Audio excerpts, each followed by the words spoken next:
Life nutrition எடுத்து நீங்கள் எல்லாருமே வந்து வெயிட் லாஸ் வந்து பண்ணுறீங்க. அதில் வந்து நிறைய பேர் வந்து கொஸ்டின் வந்து கேட்டிருக்கீங்க. எங்களுக்கு வந்து டயபெட்டிக் பிரச்சனை வந்து இருக்குது அப்படின்னு வந்து கேட்டிருக்கீங்க. டயபெட்டிக் பிரச்சனை வந்து இருக்கவங்க பார்த்தீங்க அப்படின்னா சுகருடைய லெவலை வந்து நம்ம வந்து ஃபஸ்ட்டு வந்து கம்மி பண்ணணும்.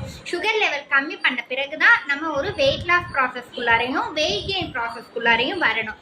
அதுக்கு பார்த்தீங்க அப்படின்னா நீங்கள் உங்கள் வெல்னஸ் கோச் உதவியோடைய நீங்கள் சுகர் லெவல்லாம் வந்து என்ன மாதிரி இருக்குது, அது மட்டும் இல்லாமல் ஹெல்த் வைஸில் வந்து என்ன பிரச்சனை இருக்குது அப்படிங்கிறத உங்கள் கோச் கிட்ட வந்து சொன்னீங்க அப்படின்னா அதுக்கு உண்டான ப்ராப்பரான வந்து நியூட்ரிஷன் வந்து நம்ம கொடுக்கும்போது சுகர் லெவலும் வந்து பார்த்தீங்க அப்படின்னா நம்ம கம்மியாகும். அதுக்கு அடுத்தது weight loss weight gain process வந்து ஆட்டோமேட்டிக்காக உங்களுக்கு வந்து நடக்கும்.